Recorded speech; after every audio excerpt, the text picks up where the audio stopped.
Cell, one of the greatest villains in all of Dragon Ball history. When you think of him, you think power, finesse, and a little bit of childishness if he doesn't get his way.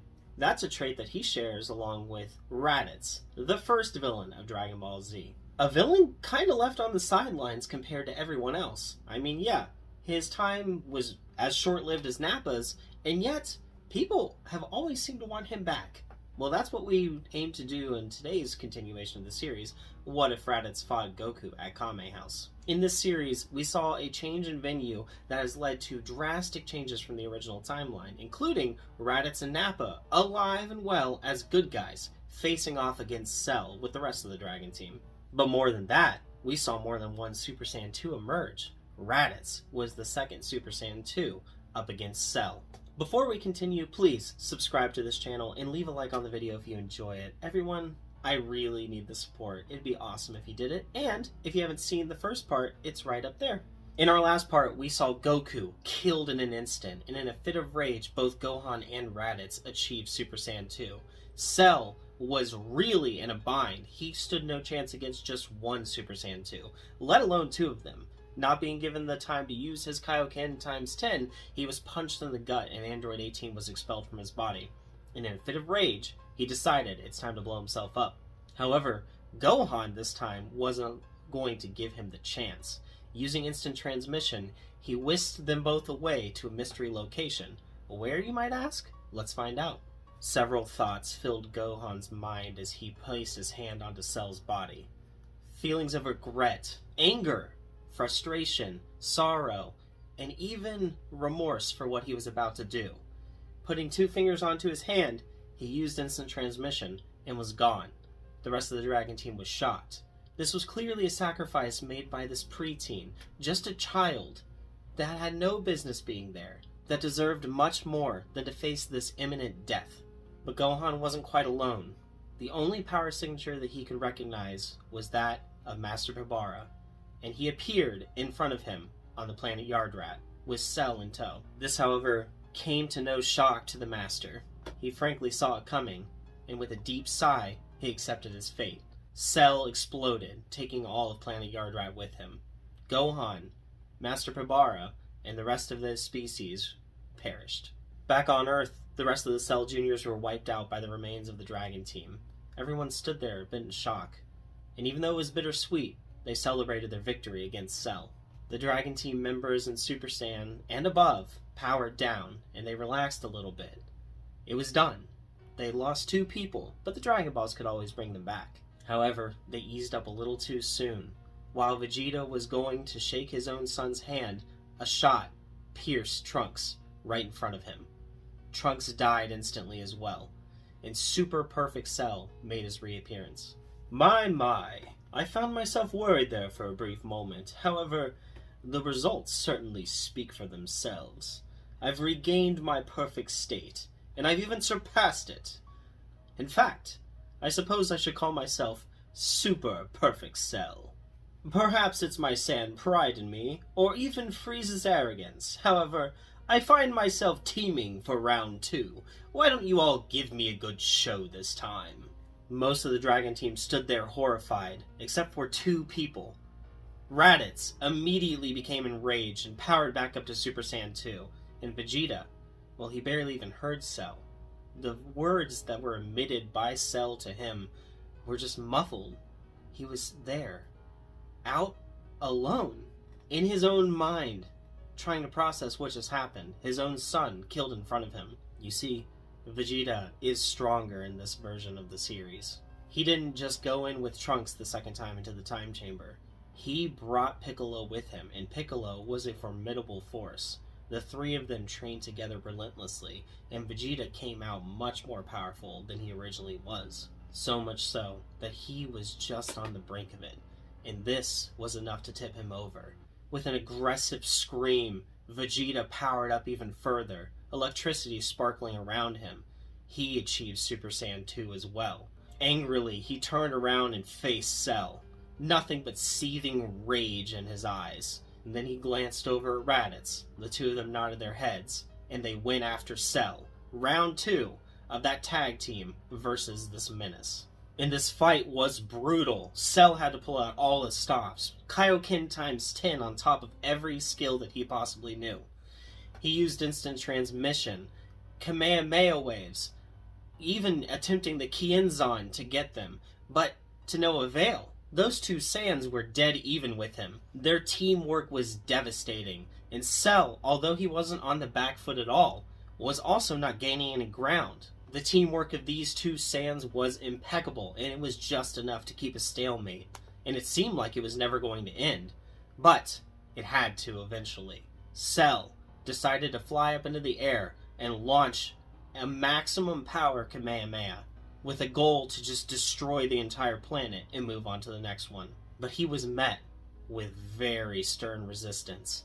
Raditz and Vegeta put themselves onto the ground, and together they both launched a double Super Final Flash, and the two beams collided with each other.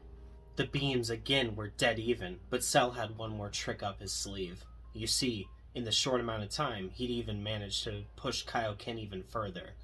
He uttered out the phrase Kaioken times 20, and the beam began gaining on the two Saiyans very rapidly. The Dragon team looked at the beam struggle. They saw their fallen comrades right by their side, Goku and Trunks lifeless on the ground, and they all snapped out of it, one at a time, starting with Piccolo, who formed a Hell Zone grenade right around Cell. And that wasn't all. Next came a Kienzan flying directly at him from Krillin, a special beam cannon from Caracol, a breaker cannon from Nappa, a spirit ball from Yamcha, a tri-beam from Tien, and they all came together in perfect harmony. This was the full combined might of the surviving Dragon Team members, and together it overwhelmed Cell. He couldn't dodge any of it.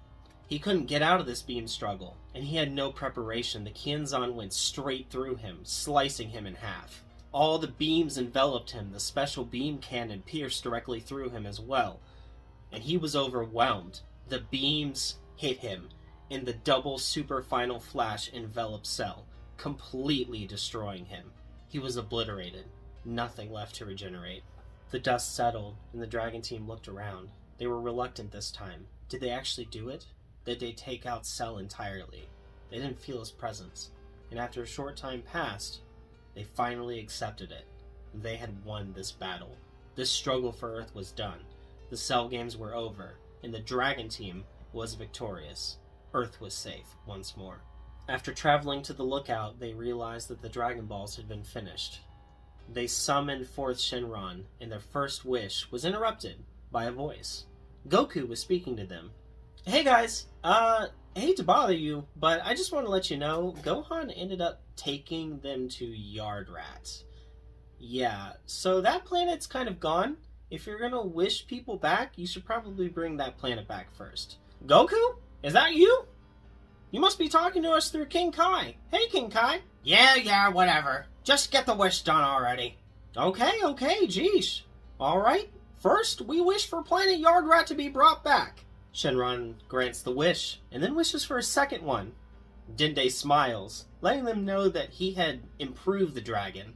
It was now capable of bringing back people just as before, in mass numbers, but it could also fulfill a second wish. Oh, great, okay. We wish for everyone that died in the conflict against Cell to be brought back to life. And the second wish was done. However, Goku speaks up again. Yeah, about that, guys. I'm not gonna come back. It seems like trouble constantly happens when I'm there, and there's plenty of strong people to defend Earth if need be. I'm gonna stick around here and train for a while. It really seems like this is a good place to get stronger. So, I'm sorry, but you've got everyone else. You don't need me anymore. The Dragon Team is not happy to hear this, especially the likes of Raditz and Vegeta. Vegeta had always seen him as a prime rival, and Raditz, well, this was his brother he had grown so close to. His death is what unlocked his Super Saiyan 2 potential. He clearly had grown to love his brother very much. But this was his wish, and they all ended up accepting it. Gohan uses instant transmission to return to the lookout, and Krillin requests that they go to New Namek to make another wish. Android 18 hears what it's going to be, that the bombs be removed, and she makes an appearance just as she does in the original series, angry that they would waste a wish on her. But this was brownie points for Krillin, and we all know where that's going to lead to. So Krillin and Gohan go to New Namek and use Purunga to wish the bombs away from the androids. At first they wanted to bring them back as humans, but even Purunga couldn't do that. And then they go back to Earth, and some time passes. 2 years, in fact. A time of peace has been brought to Earth. Raditz plays with his toddler, Kini. Vegeta spends more time with his son, Trunks. And Chi-Chi, well, she's raising Goten. Just a 1-year-old baby at this time. But unlike in the original series, this is where things change pretty drastically. You see, out in space, a King Cold is training relentlessly. After gaining new intel on Earth and seeing the power of Super Saiyan 2, he realizes that he needs to unlock more of his potential in order to face them. Putting his pride aside, he even brought back his son, Cooler, and the two of them together had become immeasurable in power. But even more so, they decided that they needed to hire some extra hands in order to get the job done. And now that their training is complete, they're rapidly approaching Earth. How will the Dragon team fare? They're short Goku, but they have multiple Super Saiyan 2 on their side. Can they overcome this incoming threat? We're going to have to wait till the next part to find out. So what do you guys think? I think that this is going to be a slightly short episode, but the conclusion was nonetheless fairly epic in my opinion. I think that the fight of Cell against everyone else was pretty great, and I imagine in my head as some epic struggle that brought the entire Dragon team all the more closer to each other. But what do you all think? Let me know in the comments below, and please, again, subscribe if you haven't subscribed yet. Thanks for watching, everyone. Bye!